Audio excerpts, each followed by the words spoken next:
myself Mohammad Hussain. Today we are going to start class 10th mathematics chapter 3rd pair of linear equation in two variables. Right? आज हम लोग class 10th का chapter 3rd start करेंगे और discuss करेंगे कि linear equation क्या होता है. राइट? तो सबसे पहले हम लोग बात करते हैं लीनियर इक्वेशन की. ये लीनियर इक्वेशन क्या होता है? Right? Linear equation, according to this, an equation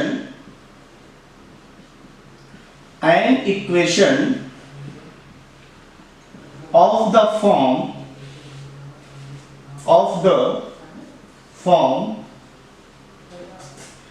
ax plus by plus c equal to 0. This is the linear equation in two variables where A, B, C are real numbers. A, B, C आपके क्या होंगे? Real numbers होंगे. A, B, C आपके क्या होंगे? Real numbers होंगे. Real numbers का मतलब ये होता है कि जितने भी फ्रैक्शन नंबर होंगे, जितने भी नेचुरल नंबर होंगे या जितने भी होल नंबर होंगे वो सब आपके क्या हैं? रियल नंबर्स हैं. एक्सेप्ट रूट में माइनस या नेगेटिव नंबर्स नहीं आने चाहिए. और अगर रूट में माइनस या नेगेटिव नंबर्स आते हैं तो आपका वो क्या हो जाता है? कॉम्प्लेक्स नंबर होता है. राइट? तो यहाँ पे क्या है? ए बी सी आपका रियल नंबर हो गया and a is the coefficient of x. A आपका क्या है? एक्स का कोफिशिएंट है. वाई क्या है? बी क्या है? वाई का कोफिशिएंट है. और सी आपका क्या है? कांस्टेंट टर्म है. राइट?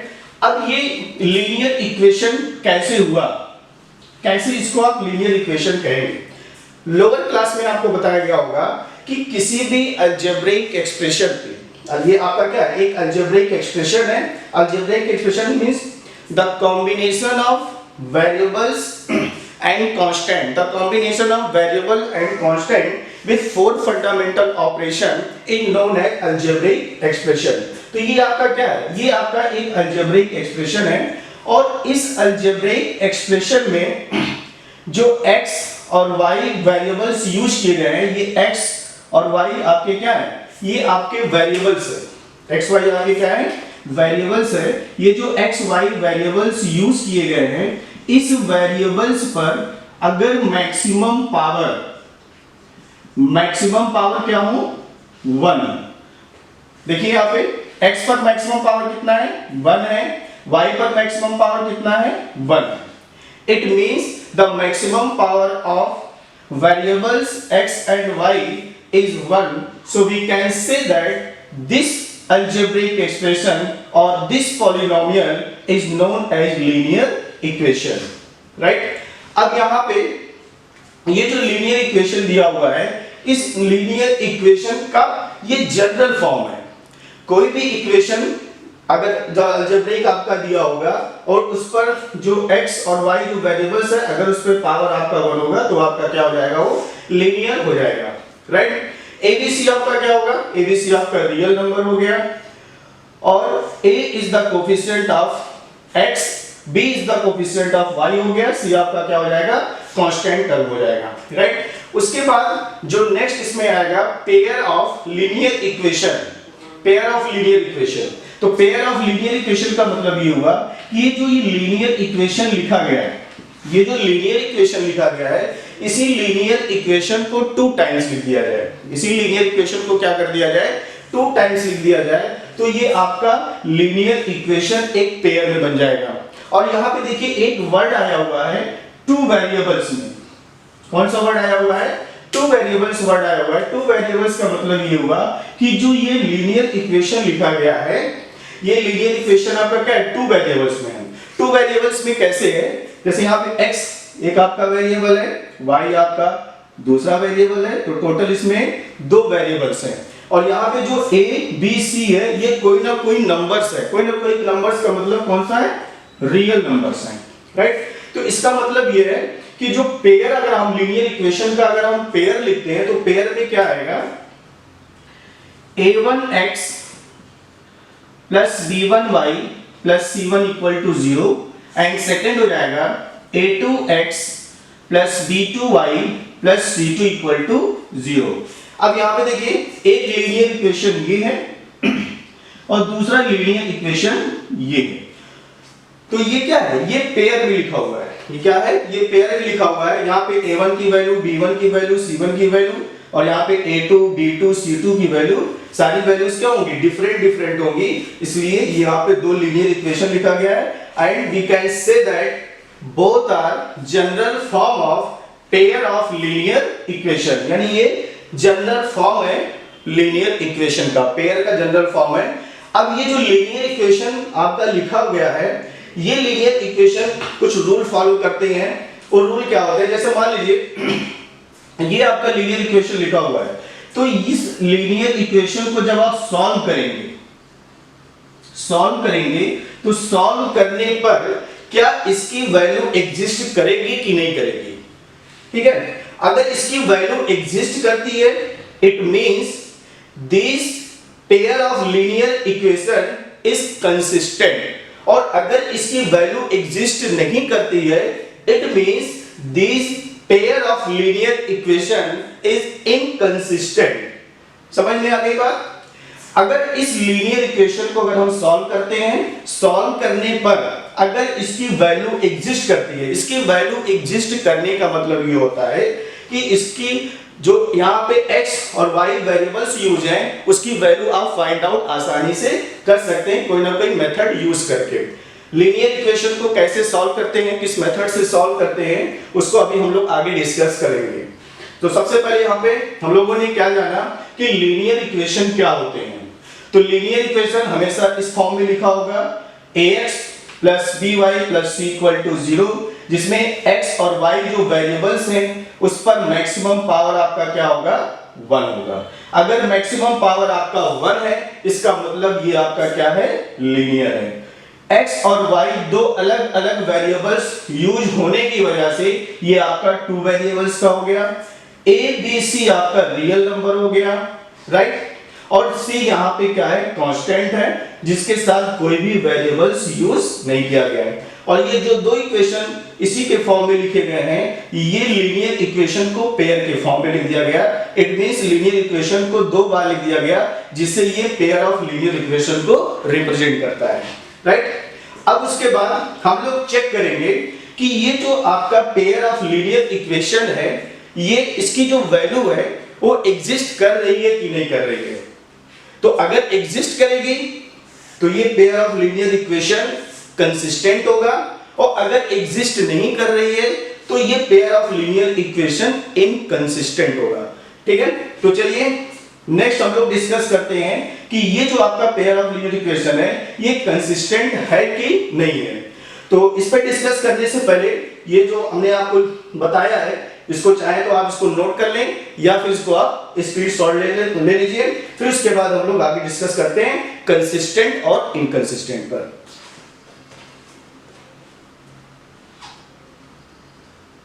चलिए स्क्रीन शॉट ले लिए। अब उसके बाद हम लोग नेक्स्ट जो आपका आएगा कि जो लीनियर पेयर है वो आपका कंसिस्टेंट है कि इनकंसिस्टेंट है। कंसिस्टेंट का मतलब कि उसकी वैल्यू एग्जिस्ट करेगी कि नहीं करेगी। वो कंडीशन क्या होगा, उसी कंडीशन को देख करके हम लोग फाइंड आउट करेंगे कि वो क्या करेगा, एग्जिस्ट करेगा कि नहीं करेगा। तो नेक्स्ट आपका क्या है, pair of consistent. Next heading आपका क्या होगा, pair of consistent a linear equation, right. यहां पे आपको चेक करना है कि कंसिस्टेंट है कि इनकंसिस्टेंट है। चलिए कैसे इसको चेक करेंगे। देखिए कंसिस्टेंट होने के लिए इसमें 2 टाइप्स हैं, इसको 2 टाइप्स में कैटेगराइज किया गया है। पहला आपका क्या होगा, कंसिस्टेंट। पहला आपका क्या होगा, कंसिस्टेंट होगा, और सेकंड आपका क्या होगा, इनकंसिस्टेंट होगा। क्या हो जाएगा, इनकंसिस्टेंट हो जाएगा, राइट। तो कंसिस्टेंट में आपको क्या बताया गया था कि जो भी आपका पेयर ऑफ लीनियर इक्वेशन दिया होगा उसकी जो वैल्यू होगी अगर वो एग्जिस्ट करती है तो आपका कंसिस्टेंट होगा। अगर वैल्यू एग्जिस्ट नहीं करती है तो आपका क्या होगा, इनकंसिस्टेंट होगा। तो यहां पे आप क्या लिख सकते हैं, वैल्यू डज नॉट एग्जिस्ट, मतलब वैल्यू एग्जिस्ट नहीं कर रही है, राइट। और यहां पे आप क्या लिखेंगे कि वैल्यू एग्जिस्ट करेगी, वैल्यू क्या करेगी, एग्जिस्ट करेगी, राइट। अब देखिए वैल्यू जब एग्जिस्ट करती है तो इसके भी दो कंडीशन होते हैं। वैल्यू एग्जिस्ट करने का मतलब यह है कि आप एक्स वाई की वैल्यू आसानी से फाइंड आउट कर सकते हैं। तो दो कंडीशन क्या क्या एग्जिस्ट करती है। पहला कंडीशन ये होगा कि वो आपका यूनिक सॉल्यूशन होगा। क्या होगा, यूनिक सॉल्यूशन होगा। और दूसरा आपका क्या होगा, इनफाइनाइट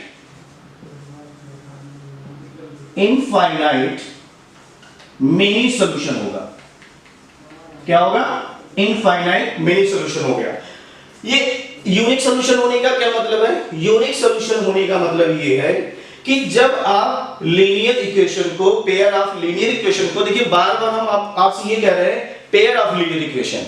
तो पेयर ऑफ लीनियर इक्वेशन का मतलब ये होगा कि जो भी लीनियर इक्वेशन दिया होगा वो कम से कम दो लीनियर इक्वेशन जरूर दिया होगा। इसलिए हम बार बार क्या कर रहे हैं, पेयर ऑफ लीनियर इक्वेशन कर रहे हैं, राइट। तो देखिए हम लोग बात कर रहे थे यूनिक सॉल्यूशन। कोई भी pair of linear equation unique solution कब होगा, जब x और y की वैल्यू, चलिए हम लोग डिस्कस कर रहे थे कि पेयर ऑफ लीनियर इक्वेशन कब कंसिस्टेंट होता है और कब इनकंसिस्टेंट होता है, राइट। तो यहां पे हम आपसे बात कर रहे थे कि जब पेयर ऑफ लीनियर इक्वेशन की वैल्यू एग्जिस्ट नहीं करेगी तो आपका इनकंसिस्टेंट होगा, और जब वैल्यू एग्जिस्ट करेगी तो आपका क्या होगा, कंसिस्टेंट होगा, ठीक है। कंसिस्टेंट में दो कैटेगरी रखा गया है कि जब सॉल्यूशन आपका क्या होगा, यूनिक होगा। सॉल्यूशन यूनिक होने का मतलब ये है कि जब आप पेयर ऑफ लीनियर इक्वेशन को सॉल्व करेंगे तो सॉल्व करने पर x और y की केवल और केवल एक ही वैल्यू आएगी, तब वो आपका जाकर के क्या होगा, यूनिक सॉल्यूशन होगा। इट मींस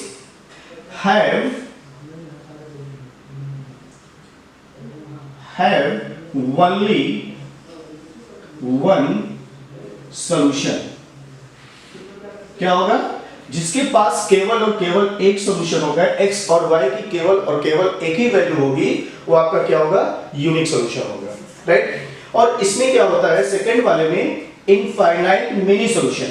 तो इनफाइनाइट मिनी सॉल्यूशन का मतलब ये हुआ कि जब पेयर ऑफ लीनियर इक्वेशन को आप सॉल्व करेंगे तो सॉल्व करने पर x और y वेरिएबल्स, x और y वेरिएबल्स क्या होंगे, एक से ज्यादा वैल्यू देंगे। इनफाइनाइट मिनी सॉल्यूशन होगा, और जब एक से ज्यादा वैल्यू देगा, more than one solution, more than one solution, right. तो कंसिस्टेंट में क्या होता है, यूनिक सॉल्यूशन होता है, और क्या होता है, इनफाइनाइट मेनी सॉल्यूशन होता है। और इनकंसिस्टेंट में आपका क्या होता है कि जो वैल्यू होती है वो एग्जिस्ट नहीं करता है। इसका मतलब आप जो पेयर ऑफ लीनियर इक्वेशन होगा उसको आप सॉल्व नहीं कर सकते, और सॉल्व करके x और y की वैल्यू फाइंड आउट नहीं कर सकते, राइट। अब बच्चों क्वेश्चन ये उठता है कि सर आपने तो ये बता दिया कि कंसिस्टेंट में वैल्यू एग्जिस्ट नहीं कर रहा है, सॉरी कंसिस्टेंट में क्या हो रहा है, वैल्यू एग्जिस्ट कर रहा है, और इनकंसिस्टेंट में क्या हो रहा है, वैल्यू एग्जिस्ट नहीं कर रहा है। लेकिन ये हमको पता कैसे चले, ये हमको पता कैसे चले कि जब कोई पेयर ऑफ लीनियर इक्वेशन लिखा हो, जैसे मान लीजिए पेयर ऑफ लीनियर इक्वेशन लिखा हुआ है a1x plus b1y plus c1 equal to 0, दूसरा लीनियर इक्वेशन लिखा हुआ है a2x plus b2y plus c2 equal to 0। ये दो पेयर ऑफ लीनियर इक्वेशन लिखे हुए हैं, और आपको ये पता करना है कि ये पेयर ऑफ लीनियर इक्वेशन कब यूनिक सॉल्यूशन होगा। कैसे इसको देख करके जानेंगे कि ये यूनिक सॉल्यूशन होगा या इनफाइनाइट मेनी सॉल्यूशन होगा। इसको आप क्या करेंगे, सॉल्व करने से पहले ही आपको फाइंड आउट कर सकते हैं, या फाइंड आउट कर लेंगे कि कब वो यूनिक सॉल्यूशन होगा, कब वो इनफाइनाइट सॉल्यूशन होगा, और कब वो आपका इनकंसिस्टेंट होगा, राइट। तो इसमें आपको क्या करना है, इसमें आपको हम एक मैथमेटिकली कंडीशन देंगे, अगर उस मैथमेटिकली कंडीशन को वो सेटिस्फाई करेगा, कौन सेटिस्फाई करेगा, पेयर ऑफ लीनियर इक्वेशन, जब उस कंडीशन को सेटिस्फाई करेगा या उस कंडीशन को जब वो फॉलो करेगा तो या तो वो यूनिक सॉल्यूशन होगा, या तो इनफाइनाइट मेनी सॉल्यूशन होगा, या तो फिर वो इनकंसिस्टेंट होगा, या वैल्यू एग्जिस्ट नहीं करेगी। तो मैथमेटिकली कंडीशन है क्या, देखिए यहां पे थोड़ा ध्यान दीजिएगा, ये आपका क्या है, इक्वेशन है, ये आपका क्या है, पेयर ऑफ लीनियर इक्वेशन है, एक पेयर ऑफ लीनियर इक्वेशन ये हो गया, दूसरा पेयर ऑफ लीनियर इक्वेशन ये हो गया, राइट। अब यहां पे देखिए x का कोएफिशिएंट क्या है, a1 है, y का कोएफिशिएंट क्या है, b1 है, और c1 आपका क्या है, कांस्टेंट है। इसी तरह से a2 is the coefficient of x, b2 is the coefficient of y and c2 is the constant term, right. अब यहां पे देखिए यूनिक सॉल्यूशन के लिए क्या होगा कि जो कंडीशन आपका है a1 upon a2 is not equal to b1 upon b2, right. अगर a1 अपॉन a2 का रेशियो और b1 अपॉन b2 का रेशियो, अगर इन दोनों का रेशियो इक्वल नहीं आता है, इन दोनों का रेशियो अगर इक्वल नहीं आता है, तो इसका मतलब ये हुआ कि ये जो आपका पेयर ऑफ लीनियर इक्वेशन है, इसका जो सॉल्यूशन होगा वो यूनिक होगा। यूनिक होने का मतलब कि जब आप इस पेयर ऑफ लीनियर इक्वेशन को सॉल्व करेंगे तो केवल और केवल x और y की एक ही वैल्यू आएगी। तो इस कंडीशन को पहले आप चेक कर लेंगे, जब ये कंडीशन ये pair of linear equation follow करेगा, इसका मतलब कि ये पेयर ऑफ लीनियर इक्वेशन क्या है, कंसिस्टेंट है, और कंसिस्टेंट में क्या है, यूनिक सॉल्यूशन है। यूनिक सॉल्यूशन होने का मतलब कि जब इसको आप सॉल्व करेंगे तो x और y की केवल और केवल एक ही वैल्यू आएगी, एक से ज्यादा वैल्यू नहीं आएगी, राइट। अब उसके बाद दूसरा आपका क्या है कंडीशन, दूसरा आपका कंडीशन होगा a1 upon a2 b1 upon b2 equal to c1 upon c2। जब ये कंडीशन आपका आएगा, ये कौन सा कंडीशन हो गया, a1 अपॉन a2 का रेशियो, b1 अपॉन b2 का रेशियो और c1 अपॉन c2 का रेशियो, अगर ये तीनों रेशियो आपस में इक्वल है तो इसका मतलब ये पेयर ऑफ लीनियर इक्वेशन आपका क्या है, इनफाइनाइट मेनी सॉल्यूशन है। इनफाइनाइट मेनी सॉल्यूशन का मतलब ये हुआ कि x और y की एक से ज्यादा वैल्यू आएगी, और जब x और y की एक से ज्यादा वैल्यू आएगी, it means this linear equation have infinite many solution, right. तो ये कंडीशन आपका है, अगर इस कंडीशन को ये फॉलो करेगा तो इनफाइनाइट मेनी सॉल्यूशन होगा, राइट। उसके बाद आपका क्या है, इनकंसिस्टेंट।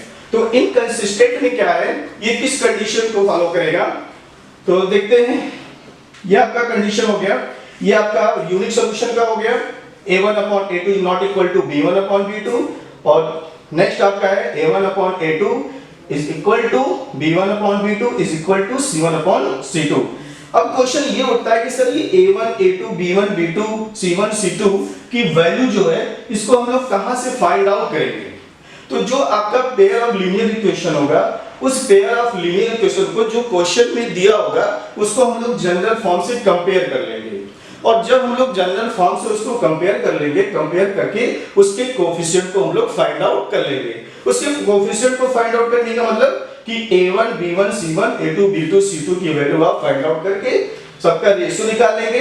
अगर इस रेशियो को सेटिस्फाई कर रहा है तो यूनिक होगा, इसको कर रहा है तो इनफाइनाइट मेनी सॉल्यूशन होगा, और इनकंसिस्टेंट में जो आपका कंडीशन होता है वो ये होता है, इनकंसिस्टेंट में क्या होगा, इनकंसिस्टेंट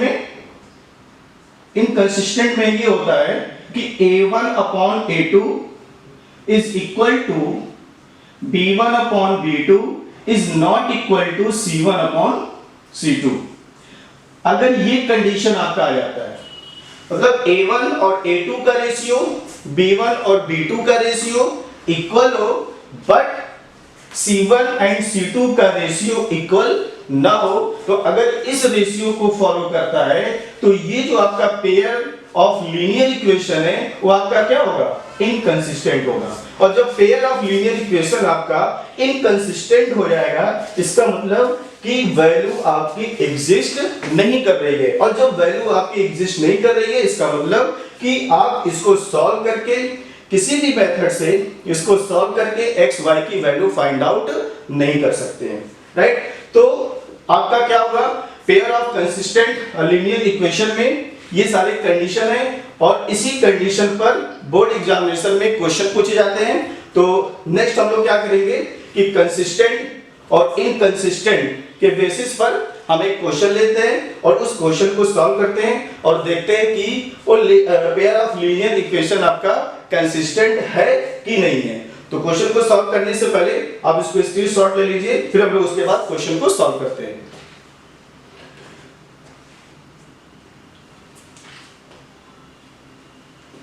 चलिए स्क्रीनशॉट ले लिए। तो चलिए अब हम लोग क्या करते हैं, क्वेश्चन कर लेते हैं। तो क्वेश्चन आपका है,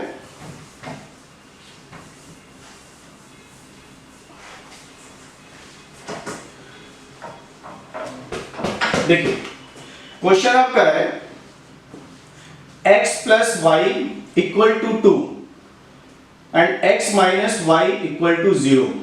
ये दो इक्वेशन दिए हुए हैं, दो लीनियर इक्वेशन है और आपको ये बताना है कि बताइए क्या ये pair of linear equation consistent है कि इनकंसिस्टेंट है।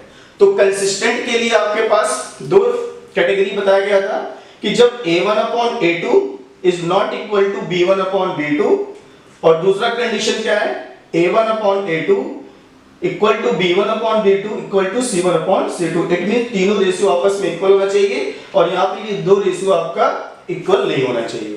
तो अगर इन दोनों कंडीशन को ये फॉलो करेगा तो ये आपका कंसिस्टेंट होगा, और अगर इस कंडीशन को फॉलो करेगा तो आपका क्या होगा, सॉरी इस कंडीशन को अगर फॉलो करेगा तो कंसिस्टेंट होगा और इस कंडीशन को अगर फॉलो करेगा तो आपका इनकंसिस्टेंट होगा, राइट। तो पहले हम लोग क्या करेंगे इसमें कि जो जनरल फॉर्म है उस जनरल फॉर्म से इसको कंपेयर करेंगे।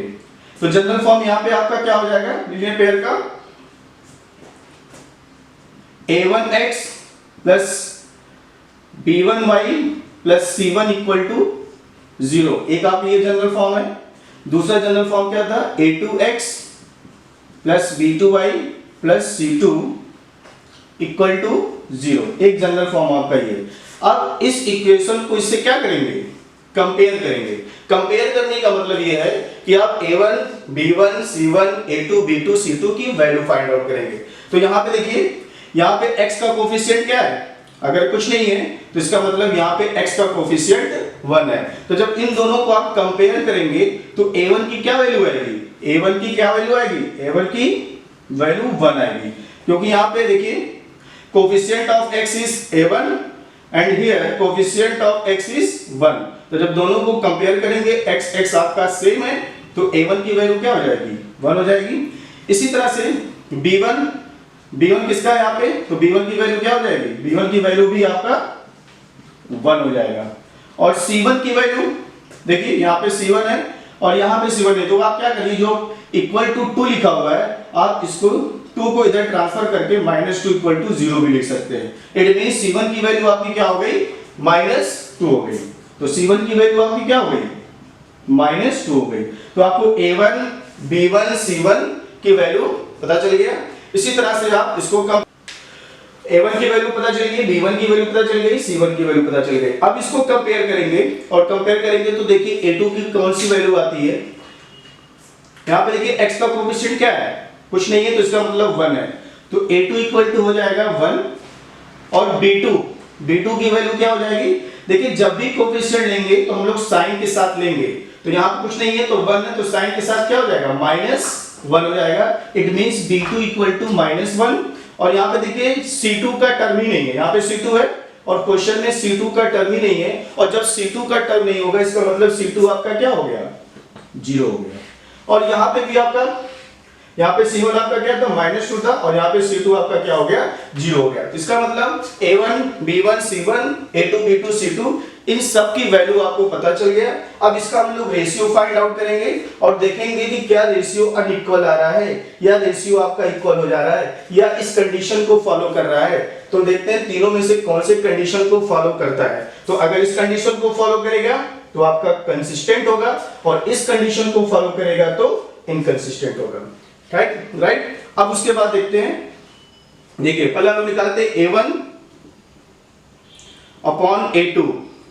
तो देखिए A1 की वैल्यू क्या है, 1 है, तो इन place of 1 is A1 is 1 upon in place of A2 की वैल्यू क्या है 1, तो 1 अपॉन 1, तो 1 अपॉन 1 क्या हो गया 1 हो गया। इसी तरह से B1 अपॉन B2, तो B1 अपॉन B2, B1 की कौन सी वैल्यू है, B1 इज 1 एंड B2 की वैल्यू क्या है -1 है, तो B1 इज 1 एंड B2 की वैल्यू क्या है -1 है, तो 1 अपॉन -1 इक्वल टू -1। अब यहां पे देखिए B1 अपॉन B2 और A1 अपॉन A2 इसकी वैल्यू चेक करिए।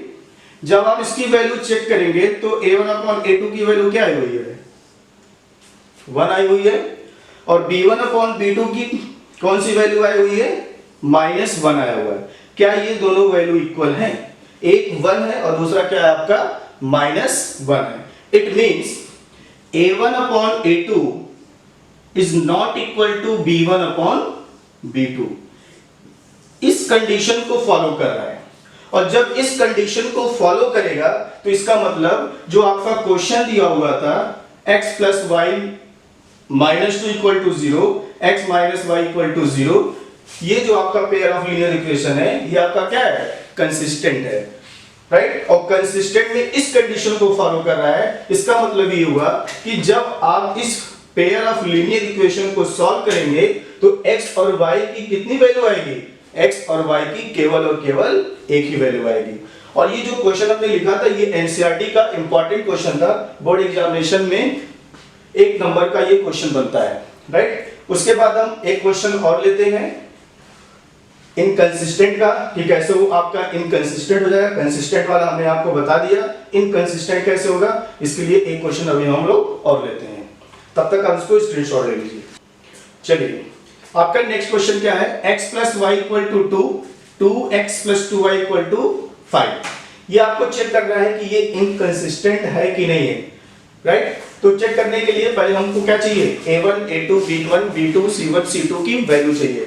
सबसे पहले हम लोग क्या करेंगे, इन सब की वैल्यूज फाइंड आउट करेंगे और वैल्यू फाइंड आउट करके फिर हम लोग उसका क्या करेंगे, रेशियोज निकालेंगे और रेशियोज को कंपेयर करेंगे, देखेंगे इक्वल आ रहा है कि अनइक्वल आ रहा है। तो सबसे पहला काम क्या होगा, A1 A2 B1 B2 C1 C2 की वैल्यू फाइंड आउट करेंगे। राइट। तो सबसे पहले हम लोग क्या करते हैं, ये जो इक्वल टू 2 लिखा हुआ है इस 2 को इधर ट्रांसफर कर लेते हैं लेफ्ट हैंड साइड में।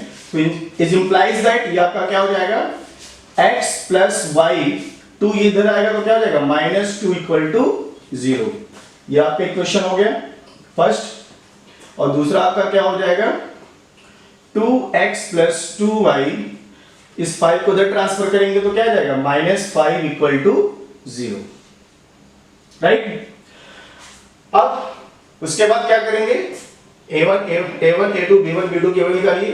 देखिए जब कंपेयर करेंगे तो आपका जो जनरल फॉर्म होता है वो क्या होता है, A1x plus B1y plus C1 equal to 0। इसको जब कंपेयर करेंगे तो यहां से A1 की वैल्यू क्या आएगी, देखिए यहाँ पे कुछ नहीं है तो इसका मतलब क्या है 1 है। It means coefficient of x is 1 and coefficient of y is +1, हमेशा साइन के साथ लेंगे +1 एंड C1 इज -2। तो ये क्या हो जाएगा, is implies that A1 equal to 1 B1 equal to 1 और C1 आपका क्या हो जाएगा C1 इक्वल टू -2। तो A1 B1 C1 की वैल्यूज पता चल गई। अब उसके बाद हम लोग इसको कंपेयर करेंगे, इसका कंपेयर इससे किया गया और इसका कंपेयर हम लोग इससे करेंगे तो हो जाएगा A2x plus B2y plus C2 equal to 0। इसको कंपेयर करेंगे तो क्या आएगा, A2 की वैल्यू क्या आ जाएगी, A2 की वैल्यू आ जाएगी 2 और B2 की वैल्यू क्या आ जाएगी 2। Right. And C2 is with sign, C2 is -5। तो A2 की वैल्यू पता चल गई, B2 की वैल्यू पता चल गई, C2 की वैल्यू पता चल गई। अब उसके बाद हम लोग क्या करेंगे, A1/A2, B1/B2 और C1/C2 के रेशियोज निकालेंगे। तो चलिए सबसे पहले A1/A2 फाइंड आउट करते हैं। तो A1/A2, A1 की value, A1 is 1 upon A2, A2 is 2, right. तो 1/2, A1/A2 रेशियो कितना आ गया, 1/2 आ गया। दूसरा आपका क्या होगा, B1/B2, B1 is 1 upon B2, B2 is 2, B1/B2 is also 1/2। ये भी रेशियो आपका 1/2 आया, ये भी रेशियो आपका 1/2 आया। अब उसके बाद हम लोग चेक कर लेते हैं C1/C2। तो C1/C2, तो C1 आपका क्या है, C1 is -2, तो ये -2 हो गया, and C2 is -5, minus minus cancel हो गया, तो क्या आ गया आपका 2/5। It means ratio of C1/C2 क्या हो गया, 2/5 आ गया। अब देखिए A1/A2 1/2 आ गया, B1/B2 भी 1/2 आ गया, और C1/C2 क्या आ गया, 2/5 आ गया। अब इन तीनों रेशियो को कंपेयर जब करेंगे तो क्या आएगा, A1/A2 is equal to B1/B2, right, is not equal to C1/C2। देखिए इस कंडीशन को फॉलो कर रहा है, और ये कंडीशन कब आपको बताया गया था, कि जब pair of linear equation inconsistent होता है। तो जब ये कंडीशन आपका आ जाएगा तो इसका मतलब ये जो आपका पेयर ऑफ लीनियर इक्वेशन है ये आपका क्या है, इनकंसिस्टेंट है। और जब इनकंसिस्टेंट होगा तो क्या x और y की वैल्यू एग्जिस्ट करेगी, x और y की वैल्यू एग्जिस्ट नहीं करेगी।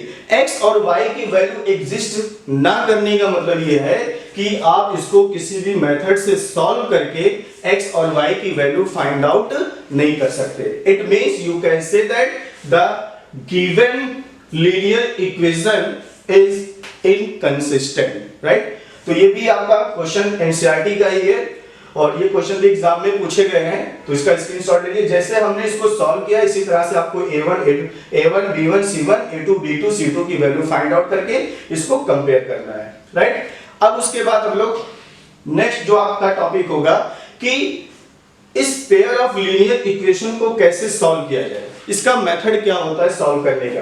तो सॉल्व करने का इसका मेथड होता है, मेनली 3 टाइप्स बताए गए हैं। फर्स्ट आपका है सब्स्टिट्यूशन मेथड, दूसरा आपका है एलिमिनेशन मेथड, और तीसरा आपका क्या है, क्रॉस मल्टीप्लिकेशन मेथड। इन तीनों मेथड्स में जो सबसे ज्यादा इंपॉर्टेंट है वो क्रॉस मल्टीप्लिकेशन मेथड है। सब्स्टिट्यूशन और एलिमिनेशन को आप पहले से जानते हैं, थोड़ा जो आपके लिए न्यू है वो है क्रॉस मल्टीप्लिकेशन मेथड। तो हम यहाँ से बारी बारी से तीनों को देखेंगे, बस थोड़ा सा कंसंट्रेट रहिएगा क्रॉस मल्टीप्लिकेशन मेथड पर। तो ये क्वेश्चन आपका है, पहले आप इसको नोट डाउन कर लीजिए या स्क्रीनशॉट ले लीजिए, फिर उसके बाद हम लोग उस मेथड पे डिस्कस करते हैं।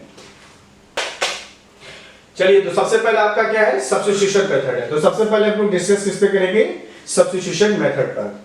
देखिए इस मेथड से जैसा कि नाम से इंडिकेट हो रहा है कि एक वैल्यू को दूसरे जगह पे सब्स्टिट्यूट करना, मतलब एक वैल्यू को उठा करके दूसरे के जगह पे प्लेस कर देना, वही आपका क्या हो जाएगा, सब्स्टिट्यूशन मेथड हो जाएगा। तो सबसे पहले हम लोग बात करेंगे सब्स्टिट्यूशन मेथड का। इसमें क्या करना है, हमने एक क्वेश्चन लिया है, ये भी क्वेश्चन आपका एनसीईआरटी का ही है, x + y = 14 और x - y = 4। इस क्वेश्चन को हम लोग सब्स्टिट्यूशन मेथड से ही सॉल्व करेंगे। क्या करेंगे, इक्वेशन फर्स्ट और सेकंड को देखिए ध्यान से।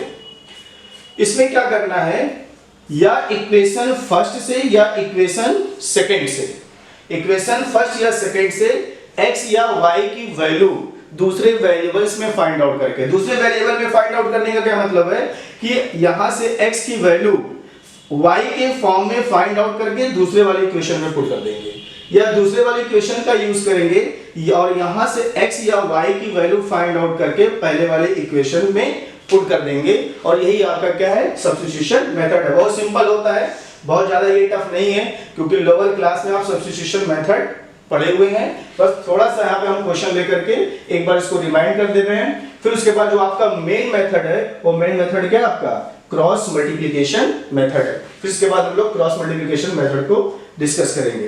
तो सबसे पहले इसमें क्या करना है, इक्वेशन फर्स्ट से x या y की वैल्यू निकाल लीजिए, या तो इक्वेशन फर्स्ट से निकालिए या तो इक्वेशन सेकंड से निकालिए। तो चलिए हम इक्वेशन फर्स्ट से x की वैल्यू फाइंड आउट कर लेते हैं। तो x इक्वल टू क्या हो जाएगा, in the form of y x equal to हो जाएगा 14 माइनस y।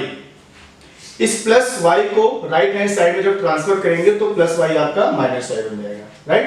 और इस x की वैल्यू को इक्वेशन सेकंड में क्या कर देंगे, पुट कर देंगे। Put the value of x in equation second we get, क्या लिखेंगे, put the value of x in equation second we have और वी गेट, क्या हो जाएगा आपका, देखिए इक्वेशन सेकंड यही है, तो x के जगह पे क्या पुट करेंगे आप, 14 माइनस y। इक्वेशन सेकंड आपका क्या है, x minus y equal to 4। इस x के जगह पे क्या पुट होगा, 14 minus y, 14 minus y and minus y as it is, this is equal to 4, right? हमने क्या किया, इस x के जगह पे 14 माइनस y हमने पुट कर दिया, क्या पुट कर दिया, 14 माइनस y। अब इस ब्रैकेट को रिमूव करेंगे, या ब्रैकेट लगाइए या पहले ही हटा दीजिए, कोई दिक्कत नहीं है इससे। तो 14 माइनस y हमने x के जगह पे पुट कर दिया, y minus y as it is लिख दिया, equal to 4 also as it is, right? अब यहाँ पे देखिए माइनस y आपका क्या हो जाएगा, माइनस 2y, 14 को एज इट इज लिख दीजिए, इक्वल टू 4। अब इस y वेरिएबल को एक साइड रखिए और 14 को उठा करके राइट हैंड साइड में ट्रांसफर कर दीजिए। तो क्या हो जाएगा आपका, माइनस 2y इक्वल टू 4, और ये माइनस 14 उधर जाएगा तो क्या हो जाएगा, सॉरी 14 उधर जाएगा तो क्या हो जाएगा, माइनस 14 हो जाएगा। तो minus 2y equal to 4 minus 14, यहाँ पे देखिए 4 का साइन क्या है, प्लस है, कुछ नहीं है तो क्या है, प्लस है। तो प्लस 4 माइनस 14 क्या आएगा, minus 10, right. Minus minus cancel हो गया, 2 1 जा 2, 2 5 जा 10, ये कैंसिल हो जाएगा। तो y की वैल्यू कितनी आ गई, 5 आ गई, राइट। तो हमने क्या किया, x की वैल्यू y के फॉर्म में निकाल करके इक्वेशन सेकंड में पुट कर दिया, और जब इक्वेशन सेकंड में पुट किए तो इक्वेशन सेकंड आपका एक सिंगल वेरिएबल में बन गया। एक सिंगल वेरिएबल में बनने का मतलब यह है कि केवल और केवल y वेरिएबल में आ गया, और यहां से फिर हम लोग इसको सिंप्लीफाई करके y की वैल्यू फाइंड आउट कर लिए।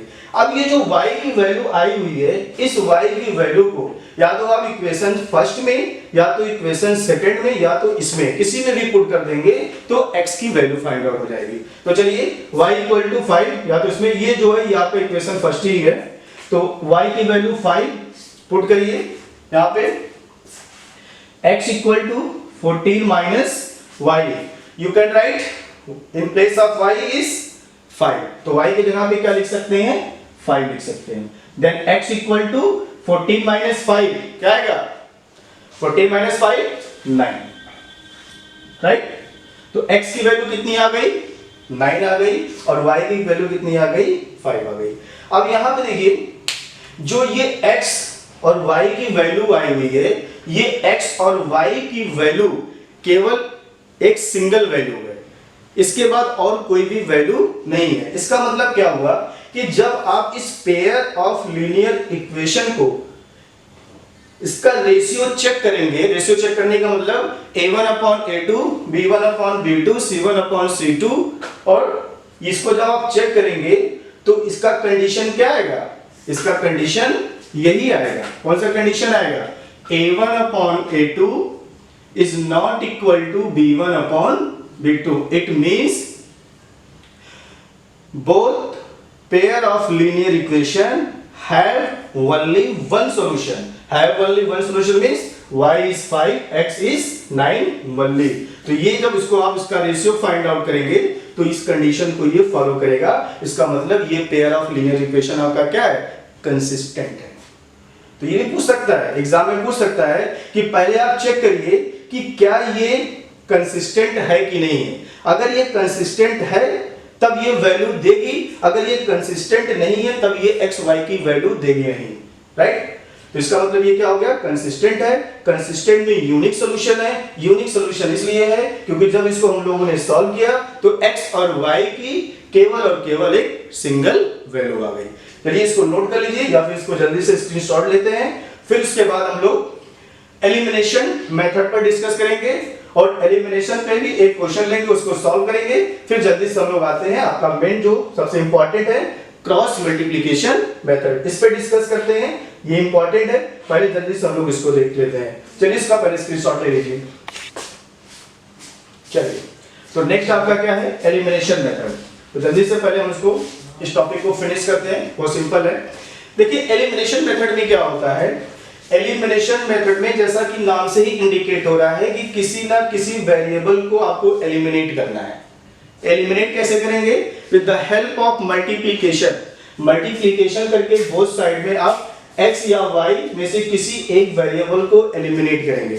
एलिमिनेट करने का तरीका ये है कि जो x और y दिए हुए हैं वेरिएबल्स, इस x y वेरिएबल के कोफिशिएंट को मल्टीप्लाई करके इक्वल करेंगे। अब क्वेश्चन ये उठता है कि किसके कोफिशिएंट को मल्टीप्लाई करके इक्वल करेंगे, x वाले के कि y वाले का। तो इसमें करना क्या है कि जिसको भी आप एलिमिनेट करना चाहते हैं, जिसको भी आप एलिमिनेट करना चाहते हैं, जैसे मान लीजिए आप x को एलिमिनेट करना चाहते हैं दोनों जगह से, तो x का जो कोफिशिएंट है ये दोनों कोफिशिएंट सेम होना चाहिए। अगर आप y को एलिमिनेट करना चाहते हैं तो y का कोफिशिएंट सेम होना चाहिए। कभी-कभी ऐसा होता है कि क्वेश्चन में पहले से ही कोफिशिएंट आपका सेम होता है, अगर नहीं भी होता है तो आप उसको मल्टीप्लाई करके पहले कोफिशिएंट को सेम करेंगे, राइट। तो चलिए बताइए किसको एलिमिनेट किया जाए, x को एलिमिनेट किया जाए कि y को एलिमिनेट किया जाए। जिसको आप चाहें उसको एलिमिनेट कर सकते हैं। चलिए हम एलिमिनेट करते हैं x को, राइट। x को एलिमिनेट करते हैं। अब देखिए जब x को एलिमिनेट करेंगे तो यहां पे x का कोफिशिएंट क्या है, 1 है।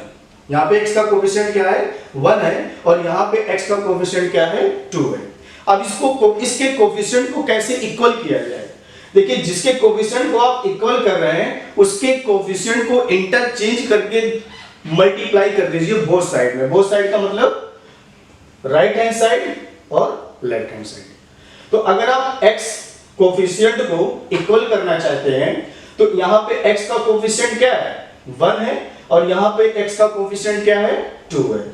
तो इक्वेशन फर्स्ट में किसका मल्टीप्लाई होगा, 2 का मल्टीप्लाई होगा, और इक्वेशन सेकंड में किसका मल्टीप्लाई करेंगे, 1 का मल्टीप्लाई। जैसा कि हमने आपको भी क्या बताया कि जिसके कोफिशिएंट को आपको इक्वल करना है उसके कोफिशिएंट को इंटरचेंज करके मल्टीप्लाई कर देंगे, राइट। तो चलिए मल्टीप्लाई करते हैं। इक्वेशन 1 में किसका मल्टीप्लाई होगा, इस 2 का मल्टीप्लाई होगा, तो 2 से मल्टीप्लाई कर देंगे। और इक्वेशन सेकंड में किससे मल्टीप्लाई होगा, 1 से मल्टीप्लाई होगा, राइट। और एक चीज हमेशा याद रखिएगा कि जब भी आप किसी इक्वेशन में मल्टीप्लाई करने जा रहे हैं तो ये हमेशा याद रखिएगा कि इक्वेशन में मल्टीप्लिकेशन दोनों साइड पे होता है। ऐसा नहीं है कि 2 का मल्टीप्लाई केवल x में कर देंगे, बाकी y और 5 को लेफ्ट कर देंगे, ऐसा कभी नहीं करेंगे, राइट। तो चलिए मल्टीप्लाई करते हैं। तो जो मल्टीप्लाई करेंगे, इस 2 का मल्टीप्लाई x में करेंगे तो क्या आएगा, 2x आएगा। इस 2 का मल्टीप्लाई y में करेंगे तो 2y आ जाएगा। इस 2 का मल्टीप्लाई 5 में करेंगे तो 2 5 10 आ जाएगा, राइट। 1 का मल्टीप्लाई इस सब में करेंगे तो किसी भी नंबर में जब हम या किसी भी लेटर्स में जब हम 1 का मल्टीप्लाई करते हैं तो वो क्या आता है, इटसेल्फ आता है। तो उसमें 1 का मल्टीप्लाई करेंगे तो इसमें कोई चेंजिंग नहीं होगा, 2x - 3y = 4। अब ये आपका इक्वेशन फर्स्ट हो गया, ये आपका इक्वेशन सेकंड हो गया, राइट। अब यहाँ पे आपको क्या करना है कि जिसके कोफिशिएंट को आपने इक्वल किया उसको एलिमिनेट करना है। अब एलिमिनेट कैसे करना है, एलिमिनेट करने के लिए आपको ये करना पड़ेगा कि जिसके कोफिशिएंट को आपने इक्वल किया है उसका साइन भी डिफरेंट होना चाहिए। उसका साइन क्या होना चाहिए, डिफरेंट होना चाहिए। अब साइन डिफरेंट होने का क्या मतलब है, साइन डिफरेंट होने का मतलब ये है कि अगर एक प्लस है तो दूसरा माइनस होना चाहिए, या पहला प्लस है तो दूसरा माइनस। का मतलब कहने का मतलब ये है कि दोनों का साइन डिफरेंट होना चाहिए, राइट। अब यहाँ पे देखिए x के कोफिशिएंट को आपने इक्वल किया, तो जब x का कोफिशिएंट आपका इक्वल हो गया, लेकिन साइन यहाँ पे क्या है, सेम है। 2x का साइन क्या है, कुछ नहीं है तो प्लस है। 2x का साइन क्या है, कुछ नहीं है तो प्लस है, राइट। इसका मतलब साइन सेम है, और इसको एलिमिनेट करने के लिए साइन डिफरेंट होना चाहिए। तो साइन डिफरेंट होने के लिए क्या करेंगे, इन सबका साइन चेंज करेंगे। सबका साइन क्या करेंगे, चेंज करेंगे। सबका साइन चेंज क्यों करना पड़ रहा है, क्योंकि यहाँ पे 2x का साइन क्या है, प्लस प्लस है। अगर यहाँ पे माइनस माइनस होता तब भी चेंज आपको करना पड़ता। बात समझ में आ रही है। तो चलिए यहाँ पे देखिए, कुछ नहीं था तो क्या है, प्लस है। यहाँ पे क्या हो जाएगा, माइनस हो जाएगा। क्या हो जाएगा, यहाँ पे माइनस हो जाएगा। और जब साइन आप यहाँ पे चेंज करेंगे, तो इसका मतलब ये नहीं केवल यहीं पे चेंज होगा, पूरे इक्वेशन में आप साइन चेंज करेंगे। तो यहाँ पे माइनस है तो प्लस हो जाएगा, यहाँ पे कुछ नहीं है तो यहाँ पे प्लस है, तो प्लस है तो क्या हो जाएगा, माइनस हो जाएगा। बात समझ में आ गई। चलिए अब यहाँ पे देखिए प्लस 2x है, और यहाँ पे क्या है, माइनस 2x है। तो प्लस 2x और माइनस 2x क्या हो जाता है, 0 हो जाता है। इसका मतलब ये आपका एलिमिनेट हो गया, कैंसिल हो गया, राइट। इसके बाद यहाँ पे आइए, प्लस 2y प्लस 3y, दोनों प्लस है। अब यहाँ पे इसका साइन माइनस कंसीडर नहीं करेंगे, यहाँ पे इसका साइन क्या कंसीडर करेंगे, प्लस कंसीडर करेंगे। अब ये माइनस नहीं रह गया, अब ये क्या हो गया, प्लस हो गया। प्लस 2y प्लस 3y, तो प्लस 2y प्लस 3y क्या हो जाएगा, प्लस 5y इक्वल टू, यहाँ पे इसका साइन क्या है, प्लस है, और यहाँ पे इसका साइन क्या है, 4 का साइन क्या है, माइनस है। तो प्लस 10 और माइनस 4 क्या आएगा, प्लस 6 आ जाएगा। तो अगर प्लस आता है तो इसको लिखने की नीड नहीं है, प्लस अंडरस्टूड होता है कि प्लस साइन है। तो y इक्वल टू क्या आ गया, 6/5 आ गया, राइट। y की वैल्यू क्या आ गई, 6/5 आ गई। अब इस y की वैल्यू को या तो इक्वेशन फर्स्ट में, या तो इक्वेशन सेकंड में, या इस इक्वेशन में, या इस इक्वेशन में आप पुट करके x की वैल्यू फाइंड आउट कर सकते हैं, राइट। तो चलिए y की वैल्यू इक्वेशन फर्स्ट में या इक्वेशन सेकंड में कहीं पे आप इसको पुट कर लीजिए, और पुट करके देखिए कि x की कौन सी वैल्यू आती है। तो चलिए पुट करते हैं। From equation 1, from equation 1, equation 1 आपका क्या है, ये भी आपका इक्वेशन 1 है, ये भी ले सकते हैं, ये भी ले सकते हैं, इसमें कोई दिक्कत नहीं है। तो x plus y equal to 5, x की वैल्यू क्या आ गई, 6/5 आ गई, सॉरी y की वैल्यू क्या आ गई, 6/5 आ गई। तो x plus in place of y you can put, क्या पुट कर सकते हैं, 6 की y की वैल्यू क्या है, 6/5 है। तो 6/5 इक्वल टू 5, आपने y की जगह पे 6/5 रख दिया। अब इस 6/5 को उधर ट्रांसफर कर दीजिए, तो ये आपका क्या हो जाएगा, जब इसको आप ट्रांसफर करेंगे तो x इक्वल टू 5 और 6/5 इधर जाएगा तो -6/5, right. This is equal to, यहां 1 बना सकते हैं, 1 और 5 का एलसीएम 5, 1 5 जब 5 टाइम मल्टीप्लाई करेंगे 25 माइनस 5 1 5 6, 25 माइनस 6 क्या आ जाएगा, x इक्वल टू आपका आ गया 19/5। तो x की वैल्यू क्या आ गई, x की आपकी वैल्यू आ गई 19/5, and this is the elimination process. इसी तरह से आप एलिमिनेशन मेथड से किसी भी पेयर ऑफ लीनियर इक्वेशन को फाइंड सॉल्व करके x y की वैल्यू फाइंड आउट कर सकते हैं। अब यहाँ पे भी देखिए आप चेक कर सकते हैं, यहाँ पे देखिए x की क्या वैल्यू आई, x की वैल्यू आई 19/5 और यहाँ पे y की वैल्यू क्या आ गई 6/5। दोनों वैल्यू डिफरेंट है, दोनों वैल्यू आपकी क्या है, डिफरेंट है। तो अगर दोनों की वैल्यू डिफरेंट है, इसका मतलब x और y की केवल और केवल एक सिंगल वैल्यू आ गई। तो अगर x और y की एक सिंगल वैल्यू आ गई तो इसका मतलब क्या हो गया, ये जो पेयर ऑफ लीनियर इक्वेशन है ये कंसिस्टेंट है कि नहीं है, कंसिस्टेंट है। बात समझ गए, क्योंकि a1/a2 is not equal to b1/b2 को ये फॉलो करेगा जब आप इसका रेशियो फाइंड आउट करेंगे, राइट। अब उसके बाद आपका नेक्स्ट क्या आएगा, नेक्स्ट आपका क्या था, क्रॉस मल्टीप्लिकेशन मेथड। ये थोड़ा सा कॉम्प्लिकेटेड है, लेकिन इतना भी कॉम्प्लिकेटेड नहीं है कि समझ में ना आए, पर थोड़ा सा इस पे ज्यादा फोकस करिए और चलिए इस पे डिस्कस करते हैं क्रॉस मल्टीप्लिकेशन मेथड पर। इस क्वेश्चन को भी आप क्रॉस मल्टीप्लिकेशन मेथड से सॉल्व कर सकते हैं। इसमें कोई दिक्कत नहीं है। तो चलिए इसी क्वेश्चन को हम लोग क्या कर लेते हैं, क्रॉस मल्टीप्लिकेशन से सॉल्व कर लेंगे, राइट। तो क्रॉस मल्टीप्लिकेशन मेथड में क्या होता है, चलिए हेडिंग डालिए, cross multiplication, cross multiplication method, right. तो क्रॉस मल्टीप्लिकेशन मेथड में क्या है, थोड़ा सा इसको ध्यान दीजिएगा।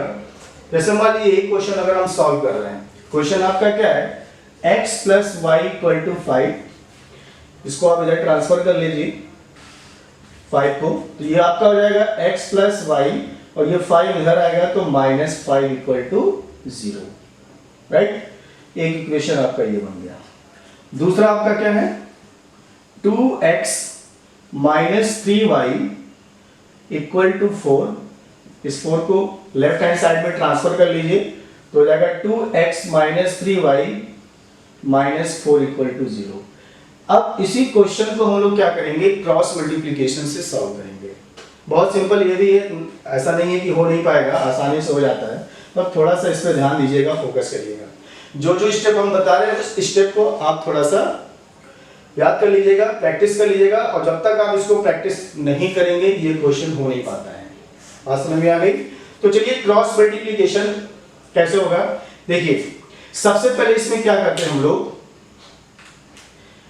पहला जो स्टेप होता है उसको हम लोग क्या करते हैं, x अपॉन लिखते हैं, और दूसरा आपका क्या हो जाएगा, y अपॉन, फिर 1 अपॉन। क्रॉस मल्टीप्लिकेशन में ये लाइन आपको पहले से ऐसे लिखना पड़ेगा। उसके बाद हम लोग क्या करेंगे, देखिए फिर से ध्यान दीजिए, x अपॉन, y अपॉन और 1 अपॉन। अब ये अपॉन में क्या होगा, अब इस पे हम लोग आते हैं, देखिए x के नीचे क्या लिखा जाएगा, x के डिनोमिनेटर में क्या लिखा जाएगा, थोड़ा ध्यान दीजिए। देखिए ये आपका x का टर्म है और ये आपका x का टर्म है, थोड़ा ध्यान दीजिएगा इस पे। इसमें क्या करेंगे कि जो ये आपका x का टर्म है इसको हाइड कर लेंगे, x के टर्म को क्या कर लेंगे, हाइड कर लेंगे, ऐसे हैंड से आप इसको हाइड कर लीजिएगा। और हाइड करने के बाद जो आपको इसमें दिखाई दे रहा है उसके कोफिशिएंट को क्रॉस मल्टीप्लाई कर देंगे, उसके कोफिशिएंट को क्या कर देंगे, क्रॉस मल्टीप्लाई कर देंगे, राइट। कोफिशिएंट को क्रॉस मल्टीप्लाई करने का मतलब कि विद साइन क्रॉस मल्टीप्लाई होगी, बात समझ में आ गया, विद साइन क्रॉस मल्टीप्लाई होगा और अप से डाउन। चलिए देखिए हमने क्या बताया यहाँ पे आपको कि x वाले टर्म को, दोनों इक्वेशन में x वाले टर्म को आप इसको हाइड कर लेंगे, और हाइड करने के बाद जो टर्म्स आपको दिखाई दे रहे हैं, जैसे यहाँ पे y है तो y के कोफिशिएंट को और इस 4 से यानी -4 से, और यहाँ पे y के कोफिशिएंट को यानी -3 से इस -5 से क्या होगा, क्रॉस मल्टीप्लाई होगा। क्रॉस मल्टीप्लाई हमेशा विद साइन के साथ करेंगे, और एक चीज हमेशा ध्यान रखिएगा कि जब भी क्रॉस मल्टीप्लाई करेंगे तो अप टू डाउन करेंगे, ये हमेशा याद रखिएगा, अप टू डाउन करेंगे। तो चलिए जब इसको आप हाइड करेंगे तो जो दिखाई दे रहा है उसको क्रॉस मल्टीप्लाई करके x के डिनोमिनेटर में लिखेंगे, बात समझ में आ गई। तो जब आप इसको हाइड किए तो क्या दिखाई दिया, देखिए इसको हाइड करेंगे तो y का कोफिशिएंट यहाँ पे क्या है, कुछ नहीं है तो 1 है, और साइन क्या है, प्लस है, तो प्लस है तो कोई दिक्कत ही नहीं है। इसको हाइड किए तो y का कोफिशिएंट 1 हो गया, और 1 का मल्टीप्लाई किसमें होगा, 4 में होगा। देखिए ये अप से डाउन जा रहा है, ये हमेशा याद रखिएगा कि ऊपर से नीचे ही मल्टीप्लाई होगा। इसको हाइड किए, y का कोफिशिएंट 1 है तो 1 का मल्टीप्लाई किसमें होगा, -4 में होगा। तो इसको क्या लिखेंगे, 1 into -4, 1 into -4 लिख करके इसको ऐसा ब्रैकेट में लिख दीजिएगा, बात समझ में आ गया। तो चलिए इसको मल्टीप्लाई कर लिए। अब दूसरा आते हैं, क्या दिखाई दिया, -3 और -5, y का कोफिशिएंट क्या है, -3 है, और यहाँ पे क्या है, -5 है, तो इसको मल्टीप्लाई करेंगे तो क्या आएगा, -3 into -5। इसको मल्टीप्लाई करके यानी कि प्रोडक्ट के फॉर्म में इसको लिख करके जब लिख देंगे तो बीच में यहाँ पे हमेशा साइन क्या होगा, माइनस ही होगा। इसको गलती कभी ना करिएगा कि मल्टीप्लाई करें और यहाँ पे प्लस लिख दें या इसका माइनस लिख दें। ये हमेशा याद रखिएगा कि क्रॉस मल्टीप्लाई करने के बाद ब्रैकेट में लिखने के बाद बीच में हमेशा साइन आप माइनस का ही लगाएंगे और यही चीज यहाँ पे भी होगा, यही चीज यहाँ पे भी होगा। बात समझ गए? अब उसके बाद आइए y वाले टर्म पे। तो जब y के नीचे आप लिखेंगे, y के डिनोमिनेटर में लिखेंगे तो y का टर्म को आप हाइड करेंगे और y का टर्म आपका क्या है? यही है। y का टर्म हाइड कर लेंगे तो क्या दिखाई देगा? x दिखाई देगा, x दिखाई देगा, -5 दिखाई देगा और यहाँ पे क्या दिखाई देगा? -4 दिखाई देगा। देखिए जब y को आप हाइड करेंगे तो -4 का मल्टीप्लाई कहाँ पे होगा? 2 पे आएगा। देखिए इसी को हाइड किए थे ना, -5 तो -5 का मल्टीप्लाई 2 में होगा, वो भी अप टू डाउन होगा। तो क्या हो जाएगा? -5 इंटू 2, यहाँ पे 5 का साइन क्या था? माइनस था, तो -5 इंटू 2 हो गया, राइट। अब उसके बाद देखिए एक हो गया, दूसरा क्या होगा? x दिखाई दिया और x का यहाँ पे कोफिशिएंट क्या है? 1 है। तो जब यहाँ पे x का कोफिशिएंट 1 है तो इस x के कोफिशिएंट का मल्टीप्लाई किसमें होगा? -4 में होगा। देखिए y को जब आपने हाइड किया तो -5 का मल्टीप्लाई 2 में हो गया और ये x का कोफिशिएंट जो होगा -4 में मल्टीप्लाई जाएगा, यानी कि 1 इंटू -4 और इसको ब्रैकेट में लिखने के बाद यहाँ पे साइन आपका क्या आएगा? साइन आपका यहाँ पे माइनस आ जाएगा। ये याद रखिएगा कि साइन हमेशा यहाँ पे क्या होगा? माइनस ही होगा। अब उसके बाद यहाँ पे आइए 1 के डिनोमिनेटर में आइए और जब 1 के डिनोमिनेटर में आएंगे तो 1 क्या है? एक कांस्टेंट है। तो अगर कांस्टेंट है, देखिए यहाँ पे जब x के डिनोमिनेटर में लिखना होगा तो x वाले टर्म को हाइड किया गया और जब y के डिनोमिनेटर में लिखना होगा तो y के टर्म को हाइड किया गया। उसी तरह से जब कांस्टेंट टर्म वाले डिनोमिनेटर में लिखा जाएगा तो कांस्टेंट के टर्म को हाइड किया जाएगा और जो दिखाई देगा फिर उसको अप टू डाउन क्या करेंगे? क्रॉस मल्टीप्लाई करेंगे, राइट। तो देखिए इसको आपने क्या किया? हाइड कर लिया, कांस्टेंट -5 और -4 इसको हाइड कर लेंगे। ये करने का तरीका है, राइट। तो -5 और -4 इसको हाइड कर लेंगे और हाइड करने के बाद जो आपको टर्म दिखाई दे रहे हैं उसके कोफिशिएंट को cross multiply up to down करेंगे। बात समझ में आ गई? चलिए इसको हम हाइड कर लेते हैं। तो x का कोफिशिएंट क्या है?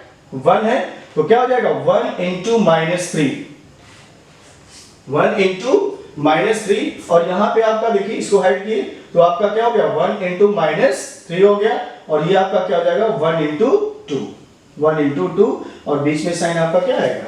-1 आएगा। बात समझ में आ गई? अब इसमें कुछ करना नहीं है। अगर आप ये स्टेप कर ले गए एकदम करेक्टली, इसमें कोई भी दिक्कत नहीं होगी। अगर आप इसको कर ले जाएंगे तो आगे आपको सॉल्व करने में कोई दिक्कत नहीं होगी। मेन जो आपका स्टेप था वो स्टेप यही है, इसी स्टेप को ध्यान से करिएगा। अगर ये स्टेप गड़बड़ हुआ तो x और y की वैल्यू भी गड़बड़ हो जाएगी। बात समझ में आ गया? अब इसके बाद कुछ करना नहीं है, बस आपको करना क्या है कि मल्टीप्लाई करके सिंपलीफाई कर लीजिए इसको। तो देखिए कैसे इसको करेंगे? x अपॉन इसका मल्टीप्लाई करेंगे 1 इंटू -4, -3 -5 15 माइनस प्लस और ये साइन आपका माइनस हो गया। This is equal to y upon 5 into 2 -10, 1 into -4 देखिए 1 इंटू -4 का जब मल्टीप्लाई करेंगे तो -4 आएगा और यहाँ पे ऑलरेडी पहले से माइनस है तो माइनस ये और ये माइनस दोनों आपस में क्या हो जाएंगे? प्लस हो जाएंगे, राइट। अब उसके बाद आएंगे इसमें 1 अपॉन -3 मल्टीप्लाई करेंगे तो -3 और 1 2 जा 2 -2। फिर नेक्स्ट स्टेप आपका क्या होगा? x अपॉन -4 और -15 क्या हो जाएगा? -19 and this is equal to y upon -10 plus 4 तो -10 plus 4 -6 equal to 1 upon -3 -2 -5, right. अब इसमें देखिए ये आपका फर्स्ट पार्ट है, ये आपका सेकंड पार्ट है और ये आपका थर्ड पार्ट है। बात समझ में आ गई? तो हम लोग इसके बाद क्या करेंगे? फर्स्ट पार्ट को थर्ड पार्ट के साथ लेंगे, फिर सेकंड पार्ट को थर्ड पार्ट के साथ लेंगे और क्रॉस मल्टीप्लाई करके फिर हम लोग क्या करेंगे? x और y की वैल्यू फाइंड आउट करते हैं, ठीक है। चलिए फर्स्ट और थर्ड पार्ट को लेते हैं। और देखते हैं कि क्या x और y की वैल्यू आती है। हमने एलिमिनेशन का जो क्वेश्चन है उसी को क्रॉस मल्टीप्लिकेशन मेथड से कर रहे हैं, तो x और y की वैल्यू तो वही आएगी जो एलिमिनेशन से आई थी। देखते हैं, x अपॉन -14 ये आपका क्या है, फर्स्ट पार्ट है, ये आपका सेकेंड पार्ट है और ये आपका क्या है, थर्ड पार्ट है। तो क्या पे लिखेंगे क्या, taking first and third part, इसको ऐसे लिख लीजिएगा, taking first and third part. तो फर्स्ट पार्ट आपका क्या है, x upon -19 and this is equal का ही साइन लगाएंगे क्योंकि तीनों आपस में इक्वल है। 1 अपॉन -5, थर्ड पार्ट आपका क्या है, 1 अपॉन -5, माइनस माइनस कैंसिल हो गया, क्रॉस मल्टीप्लाई करेंगे, 5 का मल्टीप्लाई x में करेंगे 5x और 19 का मल्टीप्लाई 1 में करेंगे तो 19, तो then x equal to 19 upon 5, और इसके पहले भी x की वैल्यू क्या आई थी, 19 अपॉन 5 ही आया था। अब इस x की वैल्यू आपका 19 अपॉन 5 आ गया। अब इसमें ऐसा भी कर सकते हैं कि x की वैल्यू आप इस इक्वेशन में पुट करके भी सॉल्व कर सकते हैं, y की वैल्यू फाइंड आउट कर सकते हैं, या फिर सेकंड और थर्ड पार्ट ले लीजिए, एक दूसरे के इक्वल ले लीजिए और क्रॉस मल्टीप्लाई कर लीजिए, तब भी आपकी y की वैल्यू आसानी से आ जाएगी। या फिर x की वैल्यू यहां पे आप पुट कर दीजिए, चाहे इस इक्वेशन में पुट कर दीजिए या फिर इस इक्वेशन में पुट कर दीजिए। चलिए हम सेकंड और थर्ड पार्ट ही ले लेते हैं। तो जब सेकंड और थर्ड पार्ट लेंगे तो आपका क्या आएगा, देखिए सेकंड पार्ट आपका क्या है, y अपॉन -6 और 1 अपॉन -5, माइनस माइनस कैंसिल हो गया, तो y इसको क्रॉस मल्टीप्लाई करेंगे तो 5y equal to 6 into 1 6, then y equal to 6 upon 5 आ गया, राइट। यहां से देखिए y की वैल्यू क्या आ गई, 6 अपॉन 5 आ गई और x की वैल्यू आ गई 19 अपॉन 5। और इसके पहले इसी क्वेश्चन को हम लोग एलिमिनेशन मेथड से किए थे और वहां पे भी x की वैल्यू 19 अपॉन 5 आया था और y अपॉन 6 आया था। तो ये जो पूरा प्रोसेस है ये क्रॉस मल्टीप्लिकेशन का प्रोसेस है, और ये थोड़ा सा आप लोगों के लिए न्यू है, इसलिए थोड़ा सा भी करने में थोड़ा टाइम लगेगा। एनसीईआरटी बुक उठाइएगा, एक्सरसाइज के क्वेश्चन लिखिएगा और इस मेथड से 2-3 क्वेश्चन घर पे प्रैक्टिस करिएगा, आसानी से हो जाएगा। इस चैप्टर में जो आपका टॉपिक था वो टॉपिक था कि लीनियर इक्वेशन क्या होता है, पेयर ऑफ लीनियर इक्वेशन क्या होता है, लीनियर इक्वेशन को सॉल्व कैसे करते हैं, लीनियर इक्वेशन कब एग्जिस्ट करता है कब एग्जिस्ट नहीं करता है, कंसिस्टेंट कब होता है, इनकंसिस्टेंट कब होता है, ये सारे टॉपिक आज हमने यहाँ पे आपको एक्सप्लेन कर दिया और उसको कैसे सॉल्व करते हैं 3 मेथड से, सब्स्टिट्यूशन, एलिमिनेशन और क्रॉस मल्टीप्लिकेशन से। उसके बाद इस चैप्टर में केवल 2 टॉपिक बचते हैं। एक टॉपिक आपका होगा कि लीनियर इक्वेशन को, पेयर ऑफ लीनियर इक्वेशन को ग्राफिकली कैसे उसको सॉल्व करते हैं, ग्राफ से कैसे उसको सॉल्व करते हैं और ग्राफ से सॉल्व करके x y की वैल्यू कैसे फाइंड आउट करते हैं। और एक छोटा सा मेथड और है रिड्यूसिबल मेथड। तो रिड्यूसिबल मेथड जो है ये कोई नया मेथड नहीं है, बस केवल इसमें आपको एक लाइन करना पड़ेगा, रिड्यूस करना पड़ेगा, लेट करना पड़ेगा, और जब आप लेट कर लेंगे तो फिर आपका वही पुराना मेथड बन जाएगा, या तो क्रॉस मल्टीप्लिकेशन बन जाएगा या सब्स्टिट्यूशन बन जाएगा या एलिमिनेशन बन जाएगा। जिस मेथड से आप करना चाहें आप रिड्यूसिबल को कर सकते हैं। बस रिड्यूसिबल में थोड़ा सा ये कि एक लाइन आपको लेट करना पड़ेगा, फिर उसके बाद आप चाहें जिस मेथड से चाहें उसको सॉल्व कर सकते हैं। तो इस चैप्टर में केवल 2 टॉपिक बचा हुआ है। तो नेक्स्ट वीडियो में हम लोग उन 2 टॉपिक्स के बारे में डिस्कस करेंगे। आज का जो वीडियो है इसमें जो भी आपको डाउट होगा उसको कमेंट सेक्शन में बताइएगा और उसमें आपको फिर रिप्लाई दे दिया जाएगा। तो चलिए नेक्स्ट वीडियो में फिर आपसे हम मिलते हैं। Thank you.